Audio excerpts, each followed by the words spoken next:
Hai, Assalamualaikum warahmatullahi wabarakatuh. Apa kabar teman-teman? Mudah-mudahan sehat selalu. Jumpa lagi Arif di sini dan kali ini aku pengen share ke teman-teman informasi seputar dunia legislatif. Yaitu aku pengen share ke teman-teman berapa sih gambaran gaji dari anggota DPR ya, anggota dewan yang terhormat. Sebenarnya mereka gajinya berapa sih per bulan kok orang-orang pengen banget gitu jadi anggota DPR meskipun pada saat-saat pemilu ya, saat-saat apa ya lagi musim-musimnya kampanye mereka tuh nggak ragu gitu untuk ngeluarin uang bisa ratusan juta sampai mungkin miliaran mungkin ya.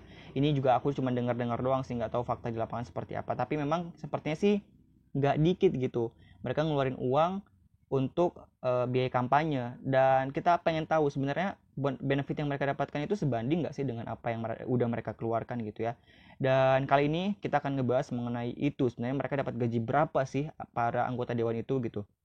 Dan sebelum kita ke informasinya, seperti seperti biasa, teman-teman jangan lupa untuk klik tombol subscribe dan klik juga tombol lonceng di sampingnya supaya nanti teman-teman bisa dapat update dan notifikasi apabila aku update informasi-informasi yang penting di channel ini. Dan teman-teman jangan lupa juga untuk follow akun Instagram @duniacpns karena di situ informasinya sangat lengkap, terpercaya dan terupdate ya. Oke, kalau udah kita langsung ke informasinya. Ini dia. Baiklah, ini sumbernya berdasarkan dari surat edaran Setjen DPR RI nomor sekian sekian sekian dan surat Menteri Keuangan nomor sekian sekian sekian. Udah ada di gambar nanti yang akan aku share. Karena ini juga sudah dirangkum oleh IDN Times. Terima kasih. Dan kita langsung lihat ke rinciannya aja ya. Ini dia. Jadi kalau teman-teman siapa tahu nanti ini bisa jadi salah satu alternatif. Teman-teman siapa tahu bisa menginspirasi bahwa teman-teman nanti ternyata passionnya adalah menjadi anggota DPR ya. Ini dia gaji dan tunjangan tetap. Kita lihat yang pertama ada gaji pokok. Poin pertama gaji pokoknya 4,2 juta. Ini standar lah ya untuk gaji-gaji pegawai. Ini masih di atas UMR.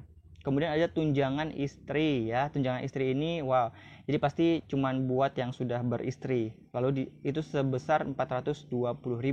Lalu ada juga yang ketiga tunjangan anak. Ini juga pasti yang udah berkeluarga dan punya anak. Itu sebesar 168.000. Lalu ada uang sidang, wow, uang sebesar 2 juta rupiah. Kemudian, tapi aku nggak tahu nih uang sidang ini per sidangnya kah atau sudah total keseluruhan dari sidang-sidang mereka lakukan itu gitu. Lalu tunjangan jabatan sebesar 9.700.000. Jadi yang gede itu di tunjangan jabatannya juga berarti ya. Itu dua kali dari gaji pokoknya yaitu 9,7 juta rupiah. Kemudian ada tunjangan PPh pasal 21 tunjangan PPh pasal 21 sebesar 2,7 juta lah, 2,699 juta. Kemudian ada penerimaan lainnya. Ini dia kita lihat ya. Ada tunjangan kehormatan. Tunjangan kehormatan sebesar 5,5 juta. Aku juga nggak ngerti sih sebenarnya tunjangan kehormatan ini definisinya apa ya. Mungkin kita harus menjaga kehormatan dari anggota dewan, jadi mungkin mereka diberikan biaya atau tunjangan seperti itu. 5,580 juta. 5,5 juta. Lalu ada tunjangan komunikasi sebesar 15.552.000.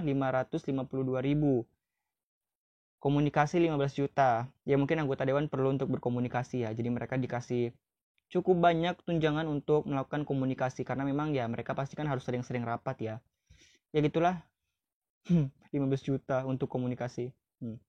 Lalu ada tunjangan fungsi pengawasan sebesar 3,750. Lalu ada bantuan langganan listrik dan telepon sebesar 7,7 juta.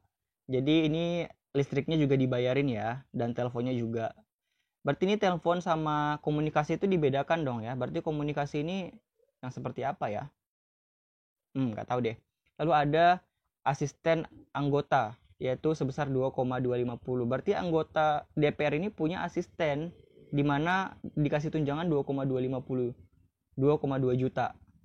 Wow, berarti cukup banyak ya. Nah, sekarang kita coba untuk total. Dan di sini juga sudah ditotalkan oleh si IDN Times ini bahwa gaji yang diterima anggota DPR setiap bulan sekitar 54 juta. Ya, ini adalah angka tadi yang udah kita coba hitung mungkin ya. Ini juga based on dari yang ditulis di IDN Times ini gitu. Bahwa gambarannya adalah 54 juta per bulan loh, ini per bulan. Angka ini belum termasuk biaya perjalanan dan pemeliharaan rumah dinas. Jadi ini masih exclude kalau nanti ternyata anggota DPR kita ini punya tugas di luar kota atau ada biaya perjalanan dan lain-lain. 54 juta per bulan. Menurut teman-teman ini gimana? Sudah sesuai atau gimana? Nah, dengan jumlah segini, wah, 4 kali gajian sudah bisa ngelamar si dia ya. Jadi cukup 4 bulan jadi anggota DPR itu udah bisa gitu ngelamar kekasih pujian hati. Oke, jadi itu gambaran gaji dari anggota DPR. Gimana teman-teman, tertarik nggak untuk menjadi anggota DPR? Kalau misalnya tertarik, langsung segera persiapkan dari sekarang. Teman-teman bisa langsung mulai mencari partai-partai mana yang mau menjadikan teman-teman sebagai tempat teman-teman bernaung nanti. Karena nanti biasanya untuk jadi anggota legislatif ini teman-teman harus punya partai pengusung dulu gitu. Jadi teman-teman bisa persiapkan dari sekarang, karena ya itu mungkin rincian untuk kampanye bisa dipersiapkan dari sekarang ya. Dan mungkin nggak sedikit juga sih. Oke, gimana menurut teman-teman? Apakah gaji DPR ini sudah sesuai dengan kinerjanya ataupun tidak?